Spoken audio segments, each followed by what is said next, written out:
বিপ্লবীদেরকে সরকারে যারা বসে আছেন, স্বরাষ্ট্র মন্ত্রণালয়ে যারা বসে আছেন, তাদেরকে মনে করিয়ে দিতে চাই, আপনারা যে ক্ষমতায় বসছেন এই ক্ষমতা কাদের ত্যাগের বিনিময়ে সেটা ভুলে যায়েন না। এই সিহান সীমান্তদের ত্যাগের বিনিময়ে আজকে আপনারা ক্ষমতায় বসছেন। আজকে এই স্বাধীন বাংলাদেশে যারা ভারতীয় আধিপত্যবাদের বিরুদ্ধে কথা বলে তাদেরকে গুপ্ত হত্যার শিকার হতে হয়। আমরা ফ্যাসিবাদী হাসিনাকেও এত সাহসী হতে দেখি নাই যে তারা ভারতীয় আধিপত্যের বিরুদ্ধে কথা বলবে, তাদেরকে এভাবে ধরে ধরে খুন করবে। ঠিক, আমরা এই ধরনের গুপ্ত হত্যার অবিলম্বে বন্ধ করতে হবে। যারা এর সাথে জড়িত তাদের বিচার করতে হবে। না হলে প্রত্যেক বিপ্লবীদের খুন করেন, না হলে এই বিপ্লবীদের বিচার করেন। কারণ একজন বিপ্লবী বেঁচে থাকতে কখনো আরেকজন বিপ্লবীর রক্ত বৃথা যেতে দিব না, আমরা কখনোই দিব না। ইনকিলাব জিন্দাবাদ। দিয়েছি তো রক্ত, রক্তের বন্যায় প্রিয় সংগ্রামী বন্ধুগণ, আজকে প্রশাসনের নিকট প্রশ্ন রাখতে চাই, কেন সাধারণ মানুষের জীবনের নিরাপত্তা নিশ্চিত করতে পারছেন না? আমরা প্রশ্ন রাখতে চাই, এই যে বিপ্লবীরা হত্যাকাণ্ডের শিকার হচ্ছে, বিপ্লবীরা খুনের শিকার হচ্ছে, এই বর্তমান অন্তর্বর্তীকালীন সরকারের যে প্রশাসন তারা কি করছে, তারা আগামী দিনে কি করবে তার রূপরেখা চাই। বন্ধুরা, এই মুহূর্তে আমাদের মাঝে বক্তব্য নিয়ে আসবেন ঢাকা বিশ্ববিদ্যালয়ের মেধাবী শিক্ষার্থী মিতু আক্তার।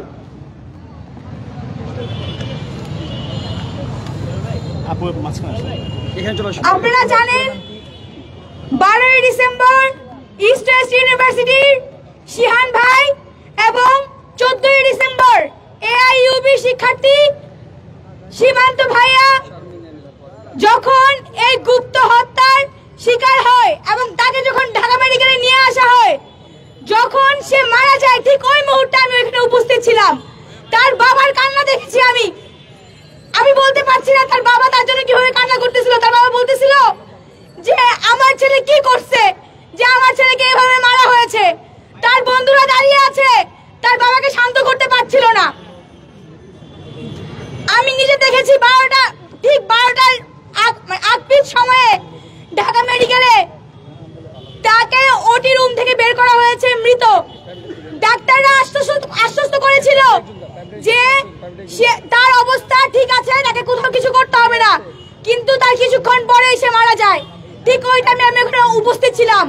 আপনারা দেখেন যে আজকে আমার একটা বোন মারা গিয়েছে, এখনো পর্যন্ত তার কোনো খোঁজ পাওয়া যায়নি এবং সে কে সেটা খোঁজার জন্য আমাদেরকে ফেসবুকে পোস্ট করতে হয়েছে। কত নির্মম ভাবে তাদেরকে হত্যা করা হচ্ছে, কিভাবে গুপ্ত হত্যা করা হচ্ছে। আমি চাই এবং আমরা চাই এই যে প্রশাসন কোনো কাজ করছে না, কোথাও গেলে কোনো মামলা নিচ্ছে না এবং আওয়ামী লীগের যে ফ্যাসিস্টরা এখনো প্রশাসনে আছেন তাদেরকে নামিয়ে নতুন করে কোনো প্রশাসন দেওয়া হোক। তারপরেও অতি সত্বর এই প্রশাসন যেন আবার ফিরে আসে এবং এই গুপ্ত হত্যার অতি দ্রুত বিচার করে। আমি প্রশাসনের কাছে এই দাবিটুকু রেখেই বলছি, ইনকিলাব জিন্দাবাদ। ধন্যবাদ মিতু আক্তারকে।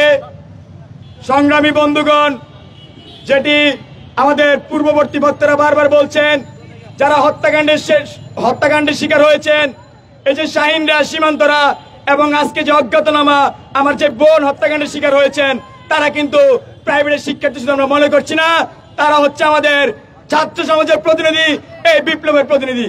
আমরা অনতিবিলম্বে এইসব হত্যাকাণ্ডের বিচার চাই এবং খুনিদেরকে যেন অতি সত্বর গ্রেপ্তার করে সে দাবি জানাই। বন্ধুগণ, এই মুহূর্তে আমাদের মাঝে বক্তব্য নিবে আমাদের সাথে ইতিমধ্যে প্রাইভেট বিশ্ববিদ্যালয়ের বেশ কয়েকজন শিক্ষার্থী আমাদের সাথে সংহতি প্রকাশ করেছেন। প্রাইভেট বিশ্ববিদ্যালয়ের পক্ষ থেকে সংহতি বক্তব্য নিয়ে আসবেন মঞ্জু। সংগ্রামী বন্ধুগণ, আপনারা জানেন প্রাইভেট বিশ্ববিদ্যালয়ে এই জুলাই আন্দোলনে কি ভূমিকা রেখেছে। তাই এই ভারতীয় অগ্রাসনের বিরুদ্ধে যদি কথা বললে হত্যা করা হয়, তাহলে আমরা আবার বলে দিতে চাই, আমরা আবার প্রতিটা যোদ্ধা আবার রাজপথে নামতে আবার প্রস্তুত। এই ভারতীয় আগ্রাসনের বিরুদ্ধে আমাদের লড়াই চলবে। এই প্রাইভেট বিশ্ববিদ্যালয় আবার রাজপথে থাকবে, আমরা আবার আমার ভাইদেরকে যারা হত্যা করেছে এই প্রশাসন থেকে বলতে চাই, যারা আমার ভাইদেরকে হত্যা করেছে তাদেরকে আগামী 24 ঘন্টার মধ্যে গ্রেপ্তারের করতে হবে। এবং সেই প্রতিবাদ আমি জানাই আমাদের প্রাইভেট বিশ্ববিদ্যালয়ের পক্ষ থেকে। ইনকিলাব জিন্দাবাদ। ধন্যবাদ প্রাইভেট বিশ্ববিদ্যালয়ের প্রতিনিধি মঞ্জুকে। প্রিয় সহযোদ্ধারা, এই মুহূর্তে আমাদের মাঝে বক্তব্য নিয়ে আসবেন ঢাকা বিশ্ববিদ্যালয়ের মেধাবী শিক্ষার্থী এবং রোকেয়ালা আবাসিক শিক্ষার্থী ফাতিহা শারমিনানী।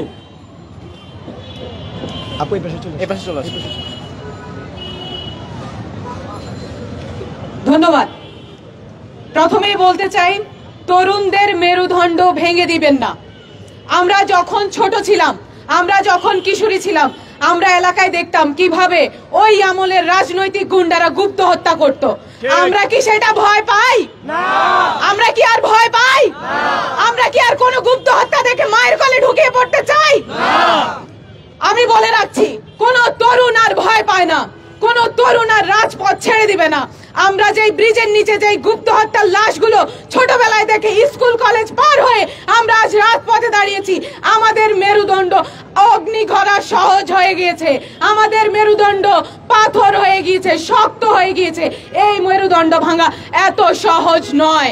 আমরা কি মেরুদণ্ড ভাঙবো? আমরা রাজপথ ছাড়বো না। আমরা অতি দ্রুত বিচার চাই। কোন গুপ্ত হত্যা কোন তরুণ সমাজকে ভেঙে দিতে পারবে না, কোন তরুণ সমাজকে রাজপথ থেকে বিতাড়িত করতে পারবে না।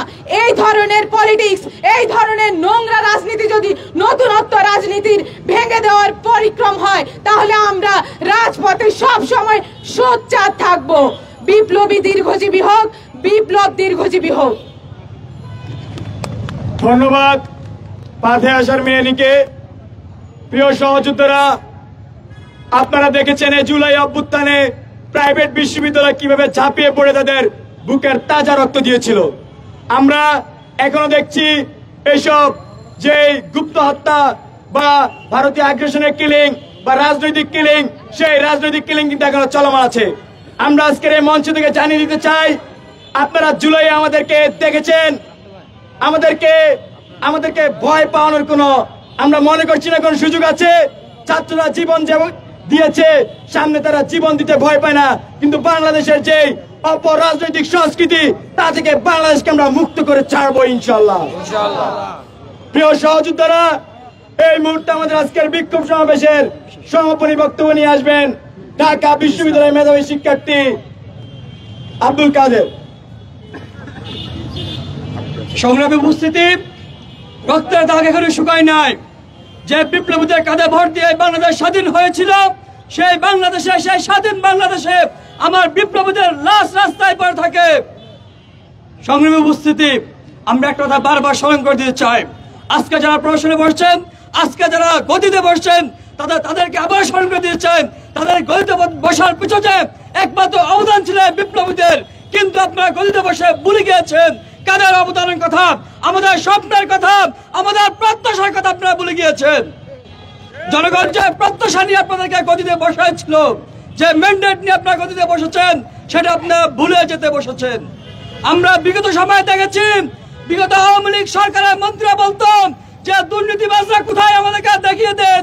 আমরা আজকেও দেখেছি আমাদের স্বরাষ্ট্র মন্ত্রণালয়ের মন্ত্রী বলেন যে ওবায়দুল কাদের কোথায় ছিল আমাদেরকে বলেন, আমরা গ্রেপ্তার করি। আমরা ধিক্কার জানাতে চাই, আমরা বলতে চাই যে আমরা দেখেছি বিগত সময়ে কোথায় কম ভিন্ন মতলবী মানুষজন কোথায় পশুর করেন, সেটা গোয়েন্দারা 1 মিনিটের মধ্যে জেনে যায়। কিন্তু আজকের গোয়েন্দা সংস্থা, আজকের পুলিশ প্রশাসন, আজকের মন্ত্রী আমরা কি করে আমরা জবাব চাই। আমরা যারা ক্ষমতা এখন আছেন এবং যারা ক্ষমতা প্রত্যাশী, তাদেরকে উদ্দেশ্য করে বলতে চাই, তারা যদি দেশের স্বার্থ বিসর্জন দিয়ে ব্যক্তি কিংবা দলীয় স্বার্থকে প্রাধান্য দিতে গিয়ে খুনিদেরকে আশ্রয় দেন, প্রশ্রয় দেন, খুনিদের থেকে টাকা খেয়ে ভারতে পাচার করে দেন, তাদেরকে আমরা ধিক্কার জানাই। একটা কথা স্পষ্ট ভাষায় বলতে চাই, 24 পরবর্তী বাংলাদেশে যদি আপনি রাজনীতি করতে হয়, তাহলে অবশ্যই এই ছাত্র জনতার ম্যান্ডেট নিয়ে আপনাকে রাজনীতি করতে হবে। কোন বৈদেশিক শক্তির দলদাস হয়ে এদেশের মাটিতে রাজনীতি করতে পারবেন না। আমরা সে পরিত স্বৈরাচার দৃষ্টি আকর্ষণ করতে চাই। আপনাদের বলি গেলে চলবে না। এই ছাত্র সমাজ জনতার হাল ধরেছিল যখন দেশ নির্যাতন, যখন দেশে কোনো স্বাধীনতা ছিল না, দেশে কোনো বাক স্বাধীনতা ছিল না, ভোটাধিকার হরণ করেছিল, তখন এই তারুণ্য জাতিকে দিশা দিয়েছিল।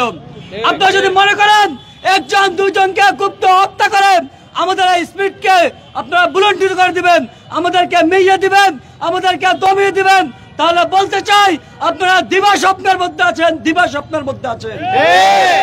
আমরা বলতে চাই, আমরা প্রশাসনকে আবার উদ্দেশ্য করে বলতে চাই, আপনারা যদি মনে করেন যে না আমরা এখনো বসে আছি, আরামে আছি, কিন্তু এটা আপনাদেরকে বারবার স্মরণ করে দিতে চাই, এটা অশনি সংকেত। আজকে আমার বাইরে শহীদ হচ্ছেন, কালকে আপনি শহীদ হবেন, আমি গ্যারান্টি দিয়ে বলতে চাই। তাই সময় থাকতে সচেতন হন। যারা যে স্বৈরাচার আছেন, যারা এই দেশের বিরুদ্ধে ষড়যন্ত্র করতেছেন, সেই ষড়যন্ত্রকারীদের মূল হোতাকে ভেঙে দেন। আমরা দেখেছি ছাত্রলীগ এখনো 32, এই যে নিষিদ্ধ সংগঠন ছাত্রলীগ এখনো 32-এ এখনো ঢাকার বিভিন্ন জায়গায় হামলা চালাচ্ছে, তারা মিছিল মিটিং করছে, প্রকাশ্য ষড়যন্ত্র করে বেড়াচ্ছেন, কিন্তু প্রশাসন একদম নির্বিকার নির্লিপ্ত ভূমিকা পালন করতেছে। আমরা ধিক্কার জানাতে চাই এবং বারবার আমার